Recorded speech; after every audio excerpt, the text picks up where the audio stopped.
আইপিএলটাকে জমানোর জন্য যেটা করেছে উইকেটটাকে ব্যাটিং ফ্রেন্ডলি করেছে, ব্যাটাররা রান পেয়েছে অ্যান্ড দে থট টি-20-তে তারাই হচ্ছে মানে রাজা মহারাজা। Don't consider IPL the standard of টি-20 format. No, this is not the standard. Ireland ভারতকে হারিয়ে ইতিহাস গড়েছে। আমরা স্কোর কার্ডে যাব না, তবে ম্যাচের ভিন্ন গল্পে যাব, যেখানে আগে প্রথমে দেখি যে প্রথমবার ইতিহাস যেহেতু বলছি যে আয়ারল্যান্ডের মতো একটা দল ভারতকে হারানো অবশ্যই বড় তো বটে, বিশেষ করে 12বারের দেখা যখন প্রথমবার ভারতকে হারানো একটা বড় অর্জন আপনি বলতে পারেন। আবার ভারত যেহেতু দুবারের বিশ্ব champion, back to back trophy তাদের ছিল, সেখানে টানা 12টা সিরিজ জয় ছিল। 2024-এর জানুয়ারির পর এই প্রথম আক্ষেপানি, যেহেতু এটা 2 ম্যাচের সিরিজ, শুধু সিরিজটা জেতা হচ্ছে না। ক্যাপ্টেন্সির অভিষেকেই হার, শ্রেয়াস আইয়ারের অভিষেকেই ম্যাচ সেরা ম্যাট হলার্ড, 28 রানে 3টা উইকেট তার নামের সঙ্গে, মানে অনেকগুলো অর্জন আয়ারল্যান্ডের জন্য। তাহলে আয়ারল্যান্ডকে দিয়ে স্টার্ট করি আমরা। Sure. Ireland good cricket, Belfast was their venue, তারা রাঙিয়েছে সেটা। আর সবচেয়ে বড় কথা হচ্ছে ইটস এ স্টেটমেন্ট দুবারের চ্যাম্পিয়নকে হারিয়ে দেওয়া। Presenting Walton Crystal Series. Switch to premium. Switch to Crystal.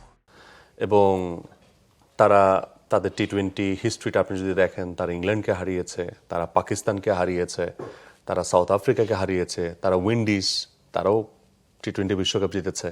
So world cup winning নেশনকে তারা হারিয়েছে এবং সেখানে নাম্বার 5 মানে সুপিরিয়র টিমের কথা বলছি আমি, ওই সুপিরিয়র টিম হিসেবে নাম্বার 5 ওই নামটা যুক্ত হলো ভারত।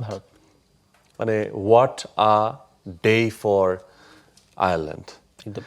ওকে, সো ওই জায়গাটা থেকে আমরা আয়ারল্যান্ডের পারফর্মারদেরকে নিয়ে যদি একটু পরে কথা বলি, বাট তার আগে আমার কাছে মনে হয় যে আয়ারল্যান্ডের এই জয়টার পরে ইন্ডিয়ার মানে আইপিএলটাই পুরোপুরি একটা প্রশ্নবিদ্ধ হয়ে গেল এই জয়টার পর, বিশালভাবে প্রশ্নবিদ্ধ।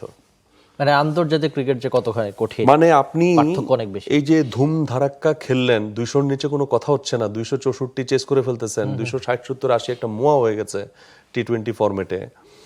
সো সেঞ্চুরি মানে আপনার একের পর এক, মানে সপ্তাহে 2-3টা সেঞ্চুরি, একের পর এক আপনার 11-এর যারা ছিল তাদেরই কি ধরনের ব্যাটিং আমরা দেখেছি। তো তারাই যখন আয়ারল্যান্ডের সঙ্গে একটা ট্রু উইকেটে মুখ থুবড়ে পড়েন, তখন আইপিএলের উইকেটগুলো, পিচগুলো প্রশ্নবিদ্ধ হয়, কোয়ালিটি প্রশ্নবিদ্ধ হয় এবং সেখান থেকে প্রাপ্ত রেকর্ডস সেটাকে মনে হয় একটা ফেক কনফিডেন্স হিসেবে এই মুহূর্তে সাব্যস্ত হচ্ছে পুরো ওয়ার্ল্ড ক্রিকেটে। কারণ আপনি ঈশান কিষানের কথা বলেন, 182 স্ট্রাইক রেটে খেলেছেন আইপিএলে, নাম্বার 6 ব্যাটারদের মধ্যে টপ নাম্বার 6, 600-র উপর তিনি রান করেছেন। আপনি সঞ্জু স্যামসনের কথা বলেন, 165 স্ট্রাইক রেটে খেলেছেন, 2টো সেঞ্চুরি করেছেন। অভিষেক শর্মার কথা বলেন, 204 স্ট্রাইক রেটে খেলেছেন। তারপরে আপনি শ্রেয়াস আইয়ারের কথা বলেন, তারও সেঞ্চুরি আছে, তারও স্ট্রাইক রেট হচ্ছে 168। তো 168, 204, 165 স্ট্রাইক রেটগুলো গেল কই? কিন্তু এটা তো একটা ম্যাচ, তারা কিন্তু এই আইপিএল এর করলেন আবার ব্যাক টু ব্যাক ট্রফিও জিতেছে, যদিও একটা ছিল তাদের মাটিতে, যেখানে আবার প্রচুর রান উঠেছে। কখনো আপনি হয়তো সেমিফাইনালের ম্যাচটা রিকল করতে পারেন। আবার ওয়েস্ট ইন্ডিজের মাটিতে একটা বিশ্বকাপ জিতেছিল, সেখানে 120 রান ডিফেন্ড করাটাও অনেক বেশি চ্যালেঞ্জিং ছিল। বুমরার খুব ভালো বোলিং এর তুলনায়। এবারের আইপিএলটার কথা বলছি। আচ্ছা, এবারের আইপিএলটাই তো সবচেয়ে বেশি এত আলোচনা হয়েছে এবার আইপিএলটা নিয়ে, যে এবারের আইপিএলেই তো যা ঘটেছে এটা তো এর আগে কখনো কোনো আইপিএলে ঘটেনি। ডাউট এবারের আইপিএলে আপনি মানে মুড়ি মুরকির মতো রান হয়েছে, 200+, 250+ রান, মানে যে কোনো ভাবে হয়ে গেছে। সেঞ্চুরি, একের পর এক সেঞ্চুরি, আরে ভাই সবাই সেঞ্চুরি। না, আপনার কথা শুনে ওই রাবারের একটা কথা বাংলাদেশের জিপিএ 5 এর মতো হাত দিলে খালি সেঞ্চুরিয়ান পাওয়া যাচ্ছে। মানে কাগিজো রাবাডা একবার আইপিএলে এত বেশি রান দেখে বলেছেন যে আইপিএলে এত বেশি রান হচ্ছে, আপনি চিন্তা করেন যে 5 বছর বয়সী যে ছেলেটা আজকে প্রথম স্টেডিয়ামে খেলা দেখতে গেল, সে কি লাইফে কখনো বোলার হতে চাইবে? খুবই ভালো একটা পয়েন্ট আপনি।